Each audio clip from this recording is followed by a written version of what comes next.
Adivinen cuál es el país que produce más petróleo en el mundo. ¿Arabia Saudita? ¿Irak? ¿Irán? Ninguno de los anteriores. Con 13 millones de barriles al día, el mayor productor es Estados Unidos. La coronación es reciente y es una de las razones por las que se ha caído el precio del petróleo. Estados Unidos está comprando menos porque está produciendo mucho más. Y todo esto tiene un responsable: el fracking. ¿Qué es el fracking?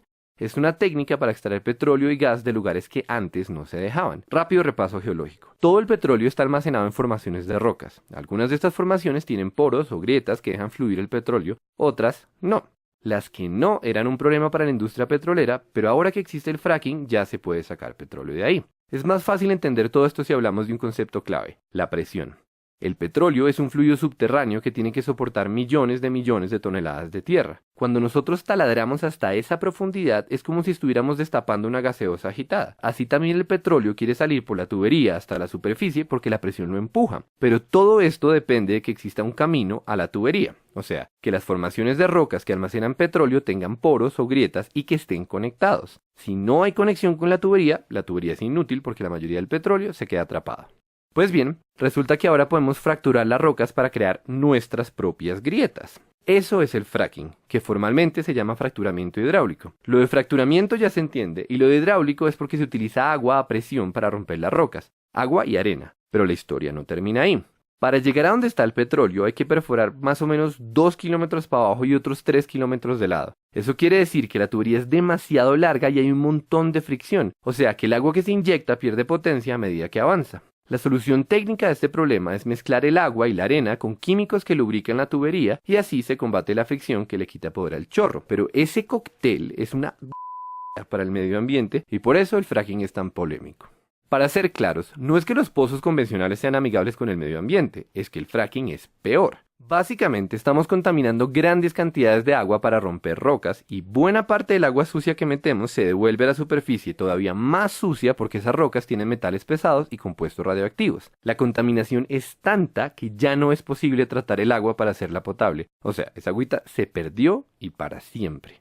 Entonces, ¿qué se hace con el agua sucia? Lo usual es que la entierren muy profundo, el equivalente industrial a meter mugre debajo de la alfombra, pero hay un problema, o más bien varios. Resulta que en el subsuelo existen reservas de agua potable y si el agua sucia del fracking llega a mezclarse con ellas, tenemos un desastre ecológico tremendo. Por supuesto, la industria petrolera y los que ponen las normas toman un montón de precauciones para que no ocurra esto. Por ejemplo, los pozos tienen un revestimiento de cemento y tuberías adicionales con el objetivo de evitar que el agua contaminada se filtre hacia otros lados. La pregunta es si estas medidas son suficientes y esa pregunta es particularmente relevante en Colombia teniendo en cuenta que las normas se basan en estudios que fueron hechos en Estados Unidos y acá la geología es diferente y poco estudiada. Mientras que en Estados Unidos las reservas de aguas subterráneas no pasan los 400 metros de profundidad, en Colombia ya extraemos agua potable a 1500 metros. Esa diferencia hace más asustadores dos de los 3 problemas que tiene el fracking. Problema número 1. Las grietas causadas por esta técnica recorren el subsuelo de forma impredecible. Eso quiere decir que corremos el riesgo de conectar los yacimientos de petróleo y el agua contaminada con otras fuentes de agua. Problema número 2. El casing, o sea, la capa de protección para la tubería, solo llega hasta cierta profundidad, es decir, que el agua contaminada se puede filtrar por debajo. Y, problema número 3, el casing es una solución temporal. No se sabe qué pasa después de muchos años de desgaste en la estructura, y ya existen varios ejemplos de pozos en los que se comienza a filtrar el agua sucia.